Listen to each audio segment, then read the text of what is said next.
Nosso mundo é um lugar maravilhoso, de muitas oportunidades, realizações, famílias felizes, mas infelizmente também é um lugar de muita injustiça. Essas benesses, essas maravilhas desse nosso planeta não estão disponíveis para todos. Muita gente fica de fora, o que leva a sofrimento, dor, humilhação de muitas pessoas. Definitivamente não é justo, não é correto.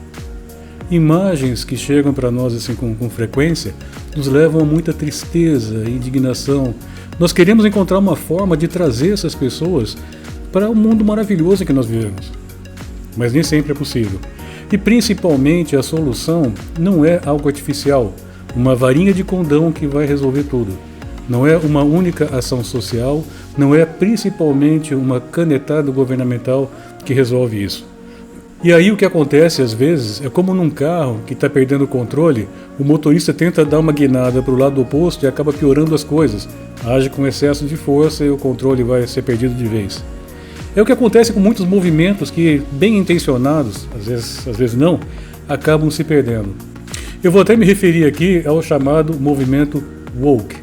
Woke quer dizer estar acordado, ter despertado, alguém que percebeu essas injustiças, essas falhas e que busca a solução.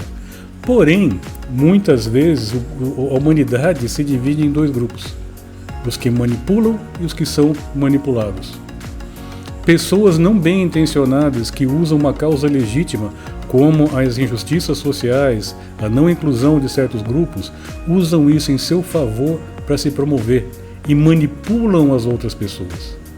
É como bem resumiu o político e empresário americano de origem indiana, Vivek Ramaswamy, na sua obra Woke Incorporation. Ele disse o seguinte: o movimento woke nada mais é do que usar as plataformas e influências corporativas do grande mercado para impor, de forma piramidal e inconteste, ideologias às massas. Em outras palavras, isto é feito para ser imposto e não proposto por aqueles que dominam o capital e aquilo que ele pode comprar. Ou seja, se você segue essa linha de pensamento, essa doutrina, e você não está manipulando ninguém, há uma possibilidade razoável de que você esteja sendo manipulado. Isso acontece no nosso dia a dia. Recentemente, por exemplo, eu procurei um filme no canal de streaming para passar um tempo, me divertir, me informar. Eu escolhi um filme que era baseado numa história real, eu gosto disso, que contava a história de uma cidade no norte da Suécia, Kiruna. O filme é O Abismo. Essa cidade estaria afundando sobre as escavações de uma mina antiga. E aí a coisa começa a ficar meio complicada. Por quê? Trata-se, obviamente, de uma grande corporação que estava destruindo o ambiente. Uma coisa bem estereotipada. Outro estereótipo: quem podia tomar as ações à frente para tentar proteger a cidade era uma mulher articulada, empoderada, bem estereotipada, que era casada com um homem normal, regular, sueco, também trabalhava na empresa, na mina, e que é estereotipado como um cara abobalhado e fraco. A tal ponto que num momento de uma certa ação dentro da mina, ele fica nervoso, entra em pânico e a mulher empoderada tem que dar um tapa na cara dele para trazer ele de volta à realidade, ao nosso planeta. É claro que a relação entre os dois não dá muito certo e ela acaba tendo um outro relacionamento. E dessa vez sim com um homem correto, porque ele é um cara que tem os valores corretos, a postura correta, e para ficar bem assim estereotipado, ele não é nem étnica nem culturalmente sueco. Claro que aí você está inserindo o fator estrangeiro nessa trama para ter mais uma inserção. E para completar assim a cerejinha do bolo é que a dose de adrenalina e testosterona é garantida por quem? Pela filha lésbica daquela mulher empoderada. Nada contra nenhum desses estereótipos, mas ao se focar tanto na inclusão e tentar encaixar na trama tantos tipos distintos, perde-se o roteiro, perde-se o fio da meada. Fica esquisito, fica chato o filme. Para concluir, eu nem vi o filme até o final. Isso é uma coisa que permeia as produções de uma maneira geral. Basta você dar uma olhada rapidamente, ver o que está acontecendo com a Disney ou com outros grandes estúdios que tentam forçar a barra para inclusões que não se encaixam, e até surgiu a expressão go woke, go broke, porque ninguém quer ver, fica chato.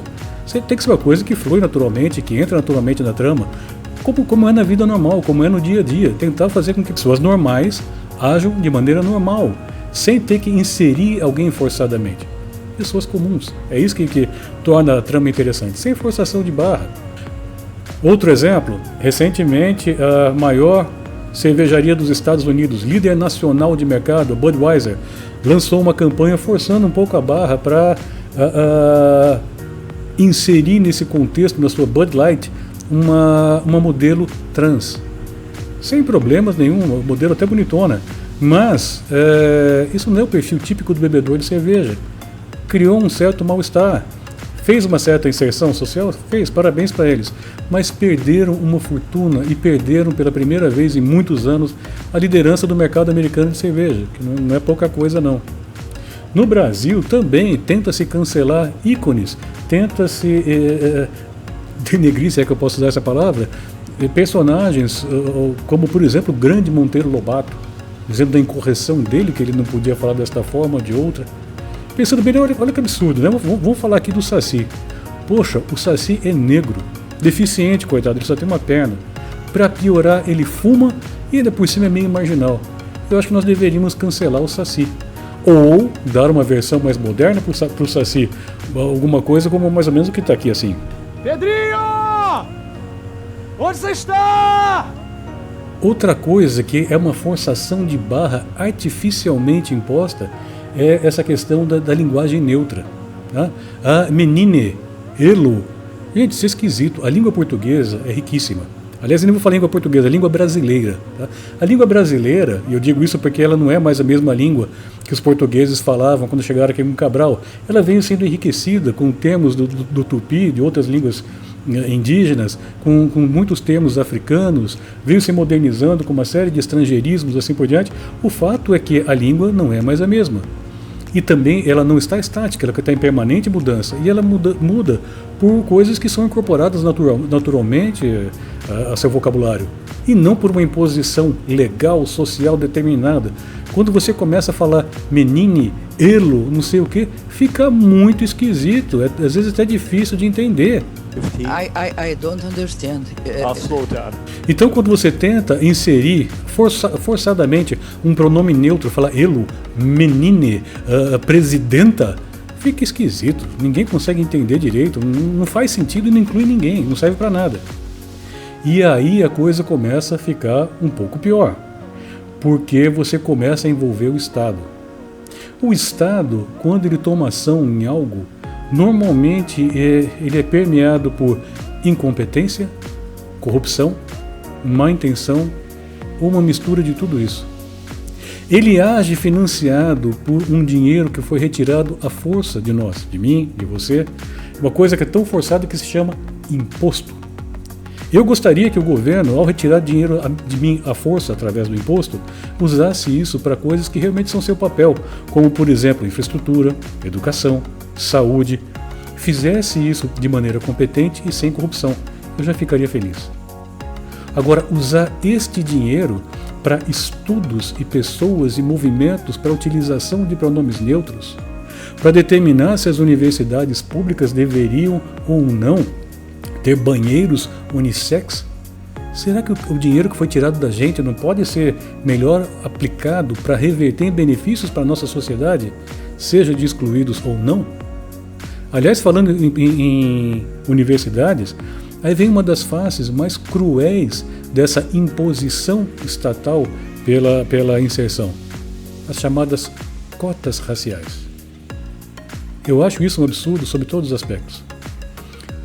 Primeiro, para você conceder o benefício de acesso através de cota racial a alguém, a primeira coisa que você precisa é rotular essa pessoa. Negro. A partir desse momento que você foi rotulado, você passa a ter um tratamento diferente das demais pessoas. E aí começa a coisa a ficar mais complicada e mais surreal ainda. Como definir o que é negro? Quem define? É o cara que tem 100% do seu DNA oriundo da África? Acho que isso quase não existe no Brasil, com tantos séculos de miscigenação. Então é o quê? É alguém que parece negro? Quem determina isso?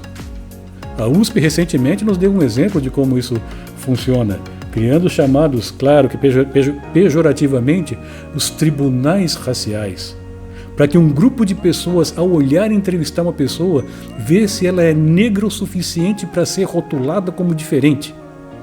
Características físicas, cor da pele, espessura labial. Isso é coisa que eu acho que não é visto na humanidade, talvez desde os anos 30, 40, na Alemanha. Que coisa horrível! Usar o dinheiro dos nossos impostos para esse tipo de coisa. E quem vai pagar o estudo dessa pessoa rotulada pelo governo como diferente, não é uma minoria branca opressora, é todo mundo. E o Brasil é um país de brancos, negros, pardos, indígenas, e todo mundo vai pagar por alguém que um comitê rotula como diferente. E aí começa a questão a ser cientificamente incorreta. Não existem raças.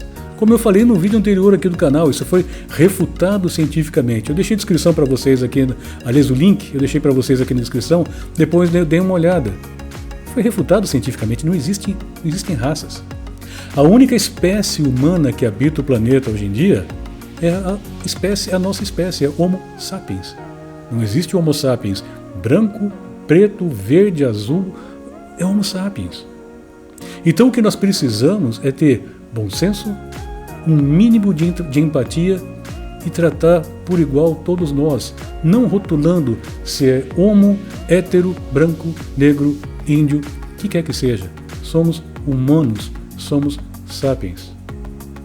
E acima de tudo, seja sapiens também, se inscreva aqui no canal, deixa um like pra gente. Obrigado.